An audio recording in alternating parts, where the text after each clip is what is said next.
Assalamualaikum warahmatullahi wabarakatuh. Di sini saya akan mempresentasikan tugas proyek saya, yaitu aplikasi rekrutmen pegawai dari toko Pomo Grosir. Di sini tugas proyek saya dibuat untuk memenuhi suatu ujian akhir semester agar mendapatkan nilai.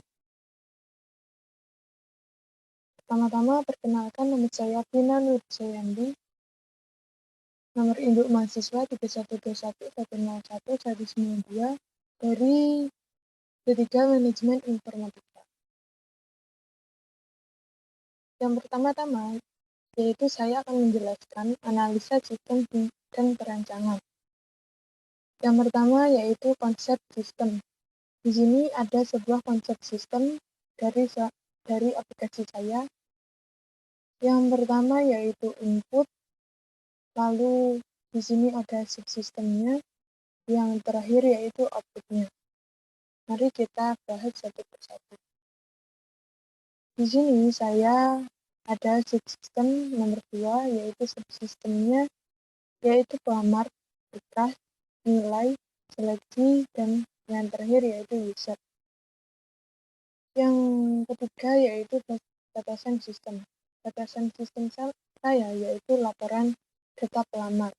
Maksudnya ini sebagai laporan akhir bahwa pelamar yang akan diterima, nama yang pelamar yang akan diterima sebagai laporan kepada pemilik sebuah toko.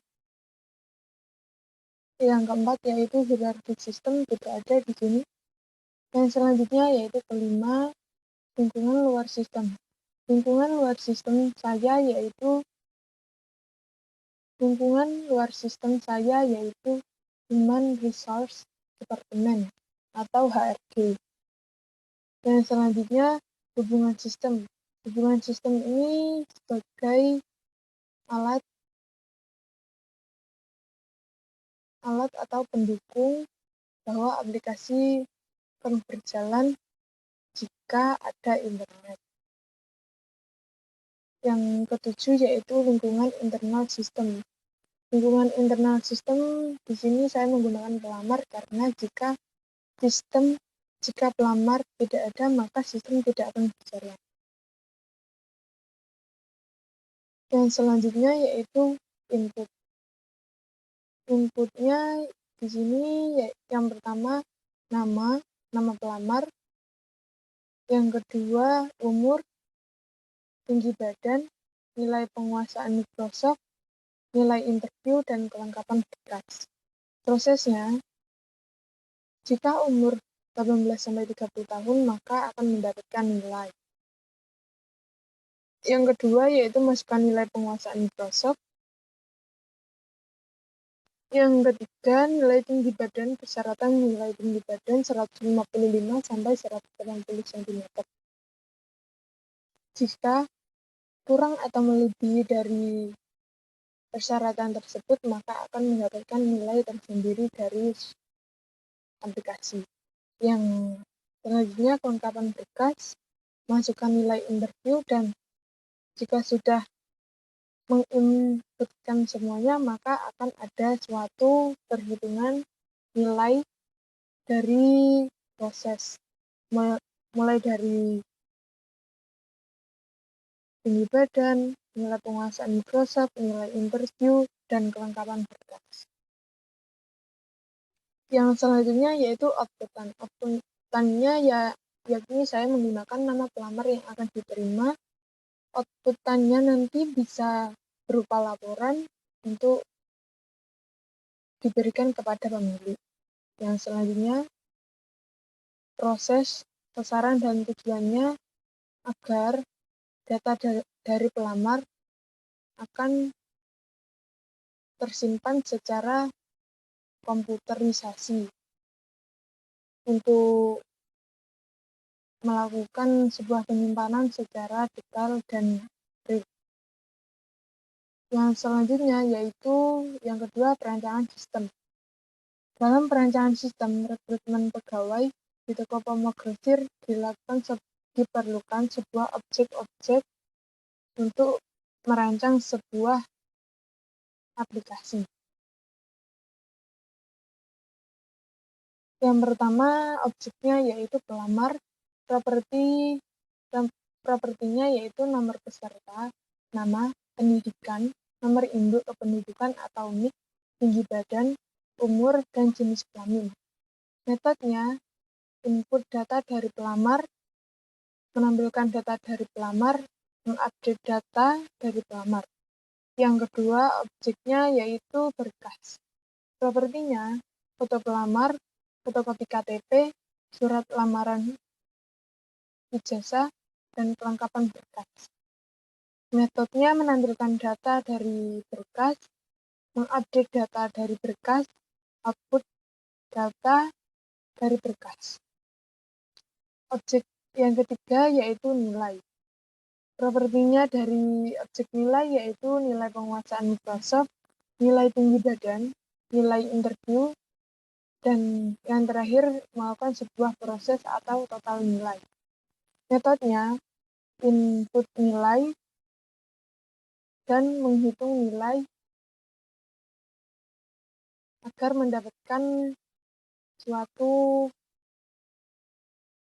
inputan nilai untuk melakukan sebuah seleksi. Yang selanjutnya yaitu objeknya seleksi. Propertinya yaitu nomor pelamar, ID nilai, ID berkas, dan hasil. Metodenya input data nilai, update, menghitung hasil seleksi, dan menampilkan nama pelamar yang diterima. Yang kelima objeknya yaitu user. Di sini saya menggunakan pengguna aplikasi untuk melakukan sebuah inputan data. Propertinya yaitu ID user, nama user, dan jabatan user. Metodenya input data, tampilkan data, dan update data. Yang terakhir objeknya yaitu laporan, sebuah laporan. Propertinya data pelamar, pelamar yang diterima. Metodenya update data, print, dan download. Selanjutnya yaitu siklus sistem. Yang ketiga siklus sistem. Di sini saya menggunakan sebuah siklus sistem SDLC atau System Development Life Cycle.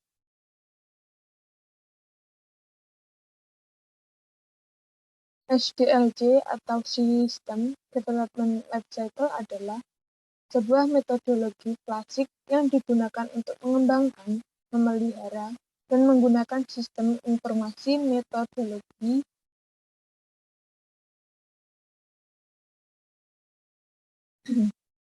Metodologi adalah suatu cara untuk menemukan suatu cara tertentu untuk menemukan kebenaran.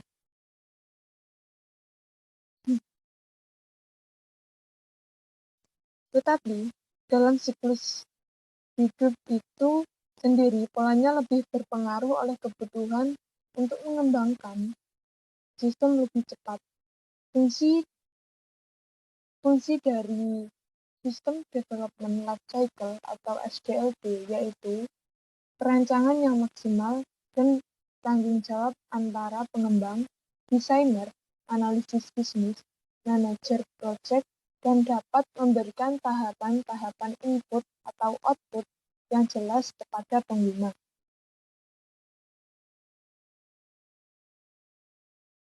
Tahapan-tahapan secara garis besar dari sistem development life cycle yaitu yang pertama perancangan sistem atau planning system. Di sini, di tahap ini merupakan pengembangan sistem yang bertujuan mengidentifikasi dan memprioritaskan sistem yang akan dikembangkan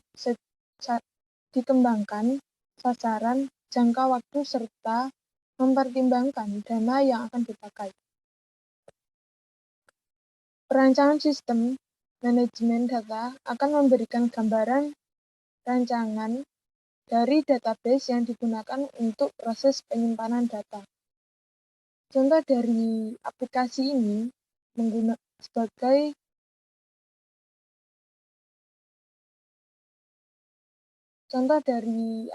ini yaitu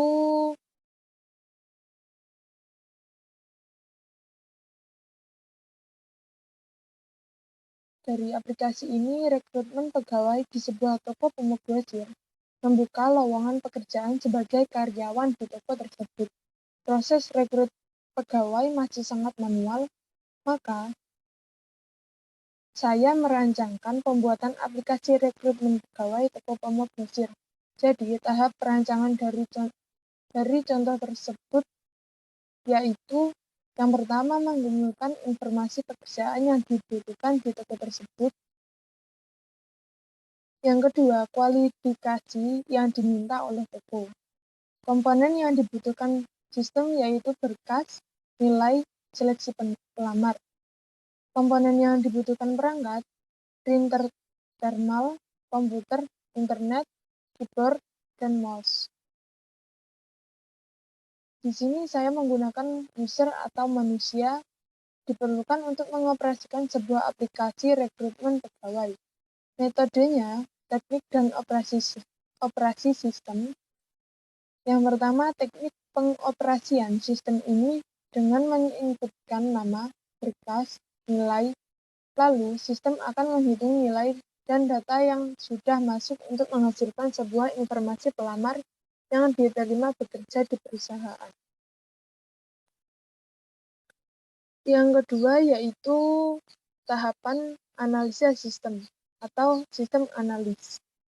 Merupakan penelitian sistem yang sudah ada dengan tujuan untuk merancang atau memperbaharui sistem. Sebagai contoh, tahap analisa sistem rekrutmen pegawai adalah menganalisa sistem yang sebelumnya dipakai oleh sistem toko tersebut, apakah sudah efektif untuk dipakai sampai seterusnya atau tidak. Berikut sistem analisa yang digunakan oleh toko pemogrosir. Proses rekrutmen pegawainya dapat dilakukan dari pencarian internal atau menawarkan kepada kerabat karyawan untuk bekerja di toko. Yang selanjutnya, proses rekrutmen pegawai dilakukan dari pencarian eksternal melalui media iklan atau sosial media. Tahapan yang ketiga yaitu desain dan perancangan sistem atau sistem desain. Merupakan penentuan proses dan data suatu sistem baru dengan menyertakan spesifikasinya. Setelah melakukan analisa sistem, maka sistem analis memulai perancangan sistem. Rancangan sistem yaitu menentukan proses dan data yang diperlukan oleh sistem. Sebagai contoh pembuatan sistem baru sebagai penyempurna sistem yang digunakan oleh toko tersebut.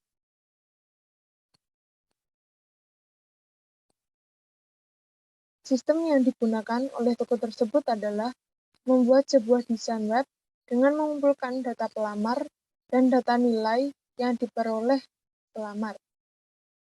Ketika data pelamar sudah masuk sistem, maka aplikasi akan memproses suatu perhitungan dari inputan yang sudah masuk dan akan menghasilkan sebuah informasi bahwa nama pelamar yang akan diterima bekerja. Yang selanjutnya, seorang user akan mengupdate data yang masuk untuk sebagai laporan pekerjaan yang diterima.